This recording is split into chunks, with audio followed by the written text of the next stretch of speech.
Welcome to episode 29 of Bee's Travelogue.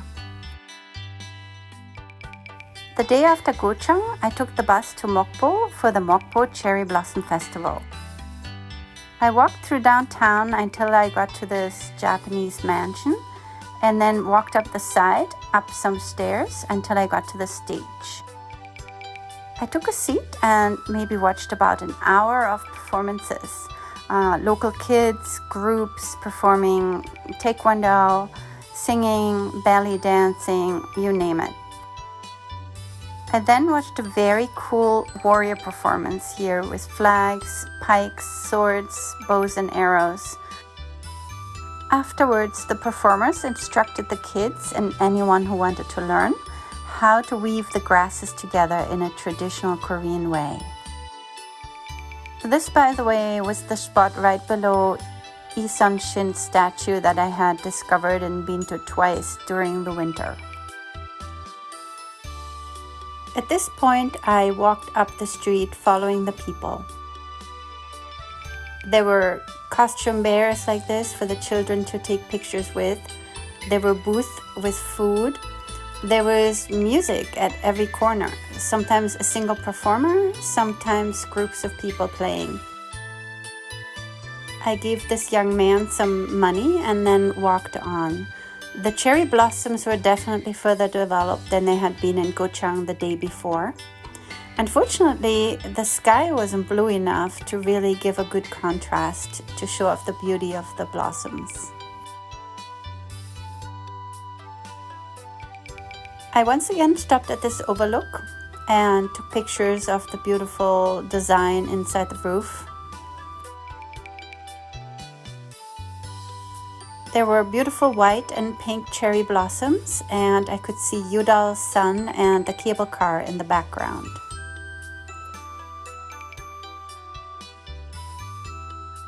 This time the grass was starting to turn green, but the trees were still without leaves mostly.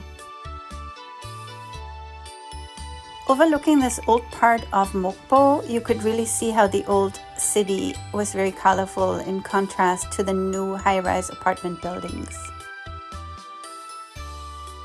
There were quite a few people out and about, many more than at the Gochang festival the day before. There were these sort of angry-looking guards that the children took photos with. The streets were lined with flowers and flower pots. Everything was very beautiful. All that we were missing was blue sky. These three men were singing Korean folk songs, which were very fun.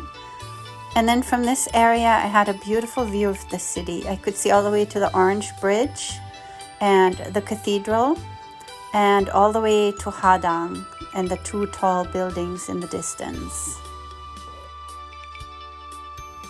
To the south and east, I could see the bay and the river and all the boats. At this point, the weather was clearing up a little bit and the sun was peeking through. It made the cherry blossoms look just much more beautiful. I noticed how colorful the old parts of Mokpo were and resolved to come back one day to explore this part of the city in more detail. By this time, I reached the Mokpo Yudal's Sun Sculpture Park. I had not been to the sculpture park before, but I didn't spend too much time looking around because my main purpose was to attend the festival. I walked parallel to the road under the trees and then came up to the steep incline and from there to a temple. Dal Song Sa or Dal Song Temple was very beautiful, especially with the magnolia tree in full bloom below it. As the weather was clearing up, the views were amazing as I was heading back to the main festival area and the stage. As I came to the area that was right below the steps leading up to Lee Sun-shin's statue, I came upon this troupe of musicians.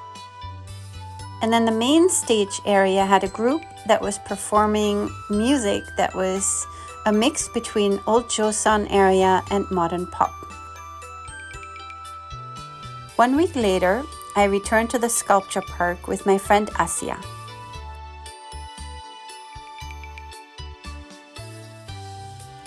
This time, the cherry blossoms were fully open and the sky was blue.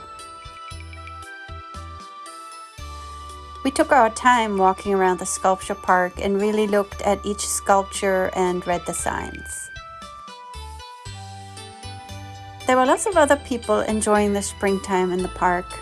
There were people enjoying the statues and lots of children running around the fountain.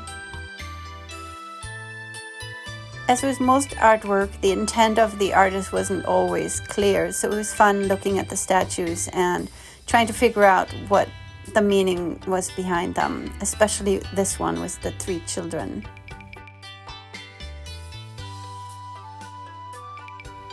We eventually left the statues behind and followed a similar path alongside the road toward the temple.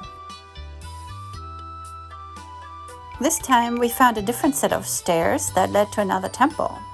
This was Bo Guang Sa, or Bo Guang Temple.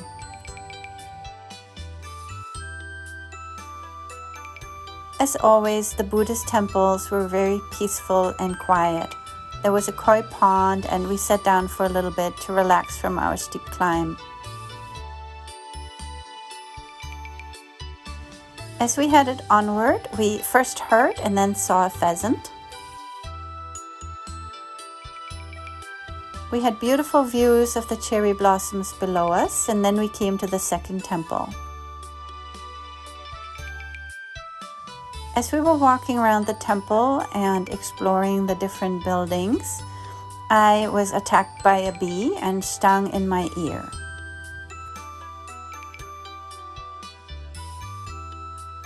We left very quickly after that to avoid getting stung a few more times. And it was only about an hour later that I discovered that the stinger was still stuck inside my ear and I pulled it out. After stopping once again at this overlook that seemed to become my regular stopping place, we headed to the Japanese mansion. Asia had been there before with a friend and knew that the mansion was a museum and that there were caves behind it, an actual air raid shelter that had been built during World War II. Koreans had been forced by the Japanese occupying forces to build these tunnels. Statues inside were showing what it must have been like at the time. We also went inside the museum, and then from there we went to the second museum downtown that had photos of what Mokpo used to be like about 100 years ago.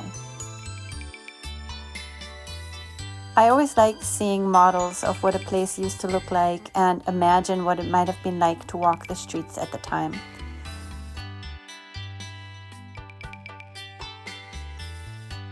My friend had moved from Seoul to Mokpo and was missing quite a few of the conveniences of Seoul, but she was very happy when we found this bakery that was selling German bread.